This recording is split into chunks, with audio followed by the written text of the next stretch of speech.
Okay, तो हमारा ये सवाल है, in the absence of the glucose और during prolonged starvation the energy source of brain is. अगर कोई लंबे टाइम तक भूखे रह जाए, ठीक है, या कोई उपवास करे, ऐसे केस में जो है ब्रेन कौन सी एनर्जी यूज करेगा, और वो भी तब जब ग्लूकोज नहीं हो, ये पूछा गया। ओके, तो इसमें ऑप्शन है आपके पास fat, ketone body, protein and lipid. तो चलिए देखते हैं कैसे इसका आंसर क्या होना चाहिए और क्यों। ओके, ठीक है, तो ब्रेन जो है,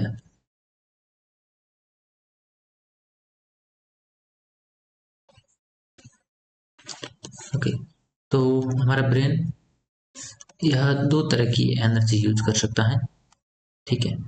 एक तो होती है ग्लूकोज, ओके, और दूसरा होता है कीटोन बॉडीज।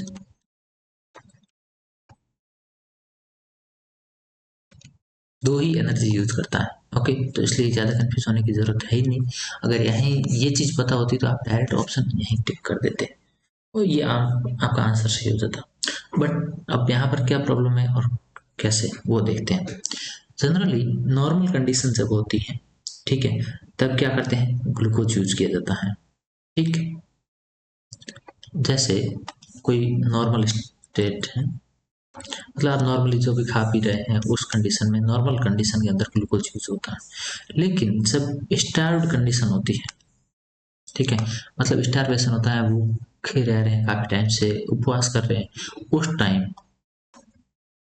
स्टारवेशन के अंदर या फास्टिंग के अंदर, जब भी आप फास्ट रखते हैं, ठीक है, तो उसके अंदर जो है कौन सा कीटोन बॉडी यूज होता है। क्यों? क्योंकि जब स्टारवेशन करते हैं जनरली क्या होता है, जब आप खा रहे हैं, ठीक है, कंटिन्यू, और उसके साथ साथ में ग्लूकोज आपको मिल रहा है, ब्लड में ग्लूकोज की सप्लाई हो रही है, ठीक है, तो ग्लूकोज बनता है। अब ग्लूकोज को ले जाकर के क्या करते हैं, एक्स्ट्रा ग्लूकोज होता है, आप स्टोर कर लेते हैं, ठीक है, ग्लाइकोजन बना लेते हैं। अब जब कभी भी जरूरत पड़ती है तो वापस ग्लाइकोजन को तोड़ते हैं और ग्लूकोज बनाते हैं, ठीक है। लेकिन क्या होता है, ग्लाइकोजन की भी एक लिमिट है, ग्लाइकोजन खत्म हो गया मान लीजिए, अब क्या होगा, अब कोई और चाहिए। तो जब अदर देन ग्लूकोज या अदर देन कार्बोहाइड्रेट अगर मैं कहूँ तो ज़्यादा बेटर होगा। कार्बोहाइड्रेट अगर कोई यूज हो रहा है फॉर एनर्जी, ठीक है, एनर्जी के लिए अगर कुछ यूज हो रहा है तो, या फिर मेटाबॉलिज्म के लिए यूज हो रहा है, तो वो जो है क्या कहलाता है, यह कहलाता है ग्लूकोनियोजेनेसिस।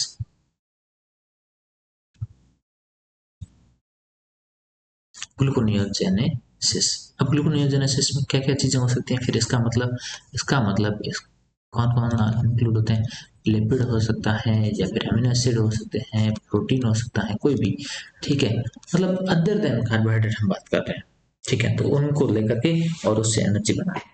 अब क्या होता है कि जैसे लिपिड है, लिपिड है या प्रोटीन अमीनो एसिड है, ये क्या होते हैं कि इनको तोड़ते हैं, तोड़ करके चेंज करते हैं और आगे दूसरे में कन्वर्ट करते हैं, ओके। तो जैसे लंबे टाइम पे भूखे हैं और सारी चीजें खत्म हो रही है, ग्लूकोज खत्म हो गया, ग्लूकोज के बाद ग्लाइकोजन खत्म हो गया, अब क्या करते हैं, तो यहाँ पर लिपिड को तोड़ते हैं, फिर प्रोटीन को तोड़ते हैं, इस तरह से होता है, ठीक है। तो जब भी इस तरह का प्रोसेस होता है तो यहाँ पर बनती है कीटोन बॉडीज।